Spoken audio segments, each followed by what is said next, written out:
There's two core features of pathological anxiety that we want to talk about today.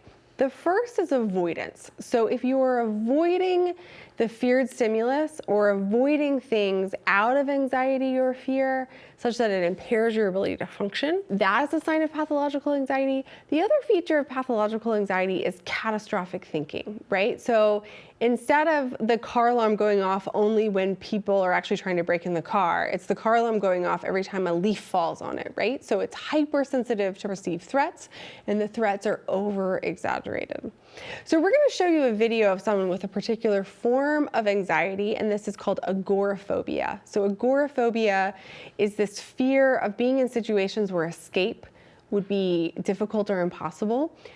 So people with agoraphobia fear public transportation, they fear crowds, they fear movie theaters, they fear sitting in the inside of an aisle versus the aisle seats, they fear elevators, and we'll see that. So what I want you to notice here are both the avoidance behaviors that this person shows, her catastrophic thinking, and then how the therapist works to undercut both of those things in the course of treating her for this anxiety disorder. So let's go to that video now. A week after we tried to take the subway together, Siddhartha returns to the Center for Anxiety Disorders to begin her therapy. The first 3 sessions focus on panic control treatment to help Siddhartha understand the nature of anxiety and how to deal with the fearful thoughts she often gets during a panic attack. In some ways, it takes a leap of faith.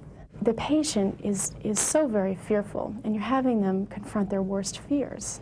In some respects, what you're really trying to do here is you're bringing her right to the brink of feeling panic. What if she has a meltdown? What if she has a panic attack right there? Well, she will likely have a panic attack. But will that mean a meltdown? I don't think so. Finally, a sort of panic attack chaser.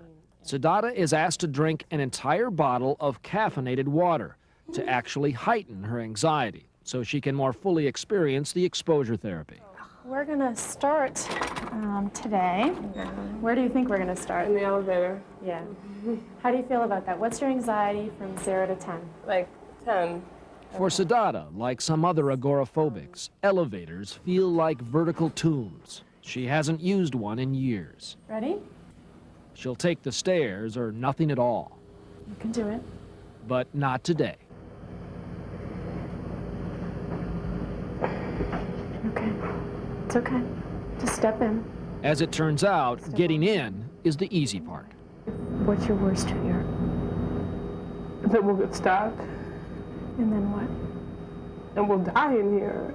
Okay. The therapist is steady and reassuring, but it's still 15 minutes before Siddhartha can even attempt to close the door. I'm thinking, like, I don't even know if I can do this. Why can't you? What's holding you back? I'm afraid. I'm so scared. It's your fear. This is hard. Under therapist Sandra Baker's guidance, Siddhartha experiences a full-fledged panic attack.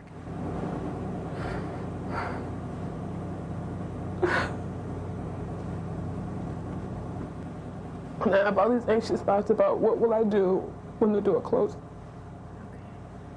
For Siddhartha, simply being able to ride this elevator will become an act of terror and ultimately liberation.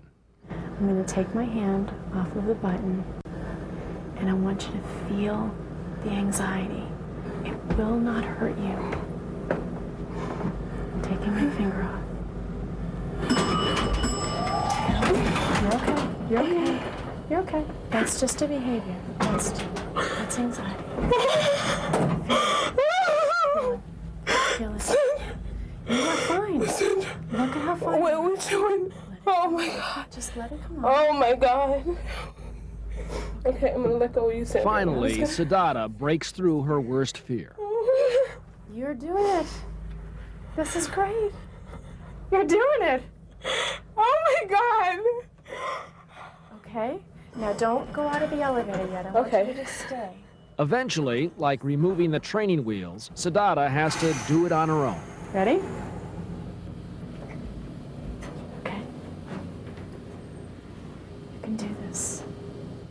Oh, this is hard. She's going down. Repeating the experience again and again breaks the back of her fear. And with each successive trip, Siddhartha's anxiety decreases. Exactly. All right, so we see that she is directly counteracting that avoidant behavior, right? She wants to avoid the feared stimulus, and one thing that the therapist is doing is not letting her avoid, and in fact, putting her in the feared situation.